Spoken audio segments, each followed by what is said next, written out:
when you get a new role, a new part Yes. suggested to you, will you consider singing such and such an opera by Exactly. so-and-so? What happens to you then? Well, then, it's a very matter-of-fact. You really have to put your feet on your ground and be very matter-of-fact in the beginning. You look at the role, as we know how to read and write, we know how to read our music. We're supposed to. So you read a role, and in the beginning you're enthused, you're exalted, and you say, well, I have a way of my own.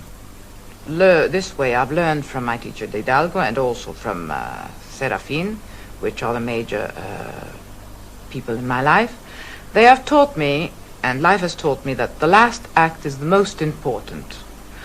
Because no matter how much and how well you've sung on the very few, one or two or three or four first acts, if the last act is not superior to all the rest, well, you might as well not sing it.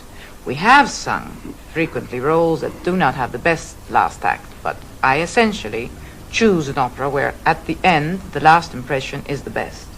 So you get the score and you go through First with of all, particular because we attention warm then. up. You read go it through the score and yes, see you how go it through feels. the score, so you have a brief look at it. And you say briefly, well, to sum it up in 2 minutes, shall we say, or what it takes, yes, I would like to do it.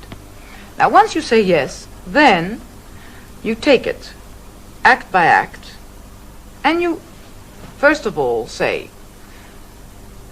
what is she? Does the characterization, how can I say, the person agree with the music? You put the music together with the personaggio, and you try to make them agree. Frequently, they do agree. Then you take the music and you learn it as you were in the conservatoire.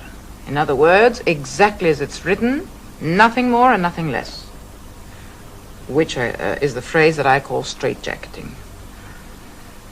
Absolutely And strictly in tempo and everything. Exactly, strictly how the composer wrote it. The conductor gives you his cuts, gives you his possibilities. If you have cadenzas, he gives you ideas about what his cadenzas would be. And his cadenzas, I mean, are never his if he's a conscientious conductor. He always builds his cadenzas according to the taste and the liking and the particular makings of the composer. Of course, yes. Because Bellini is quite different from Donizetti. Donizetti is quite different from Rossini, and so forth and so on. And the composers felt that if you're dealing with sentiments, with characters, with music, let us deal with less florid things, or rather let us use embellishments to the service of expressions. In fact, in the later years of Verdi, even Bellini, shall we say even Donizetti, if you care that much for the composers and not for your own private success, if you really care to look into the music, you will always find a trill or an embellishment or a scale that justifies an expression of feeling of happiness or of unhappiness, of uneasiness, anxiety. There is always a reason for such things. Then you learn the role exactly as A, B, C, D. And when you've learned that, then you try to speak it to yourself, as you have the recitative. By recitative, what do we mean? Speaking. They are the introductions to the arias. Usually. Once upon a time, 150 years ago, the public just used to walk out, eat, laugh, I don't know, used to stay eternally in the theater and would come in for the big pieces. Thank heavens now they don't. So the composers are much more respected now than once upon a time. Yes. The recitative are frequently very attractive and very difficult to give a, shall we say, a rhythm, because all music has a certain rhythm. By rhythm I don't mean the way it's written exactly, because once you learn how it's written and the exact value of each note and each phrase, then, and this I have learned from Serafin in occasion of my Norma, when I auditioned. So he said, very well, you know the music perfectly well. Now you go home, my dear Miss Callas, and speak it to yourself. Keep on speaking. And let's see if, with what proportions, with what rhythm you come back to me tomorrow.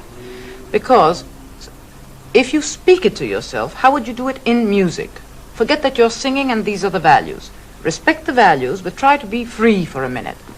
If you spoke these phrases, how would you speak them? According to Bellini's style and this and that. And on that, you cultivated yourself, which is so true. The recitative must have a certain flowing rhythm. What you give at a certain point, you give back, you take here, you give back there. And the characterization of Italian music is always a flowing movement, no matter how slow things goes, no matter how slow a rhythm. So once you get that in your mind, and it's not done in one day, it's not done in 1 week, and in fact I don't think it's ever finished, because an interpreter grows each year. Exactly. You've matured it subconsciously. Your subconscious has matured it and has made it his own, so it helps you out. And it has managed to mature the role, and in other words, then, having broken this down completely, then you can take wings. By taking wings, I mean from down to earth, 2 and 2 makes 4, because everything must be logical in opera, because you can't persuade the public of a preposterous thing. Of course, what is the main thing that musicians should do is give it the most credibility possible, and to persuade the public of its reality, there we come and back. To take them over. As I say, opera is something that has been dead quite a while ago. So if we really don't try our very best to give it much seriousness and much persuasiveness and dignity, it's not taken in with pleasure. When you're working on a new part, at what stage do you ask for collaboration? You obviously need a pianist fairly early on. Definitely, yes. As A pianist, well, yes. time. A pianist that can be very, very, shall we say, very particular in teaching you to remind you exactly the values of notes and not let one slip you. You learn the role, you roughly learn it, as I say, because this goes in stages. You cannot expect to learn it immediately. You have to give it time to be learned, to be matured, then leave it and then retake it. And then after that, it depends whether you have lots of time. If you have lots of time, it can take you even months. But it can take me very little also. Depends. Then you need the company. That usually happens after about 2 weeks' time. Oh, yes.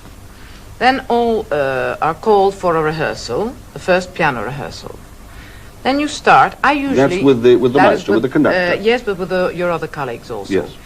I used to, in my early years, I always did, in fact.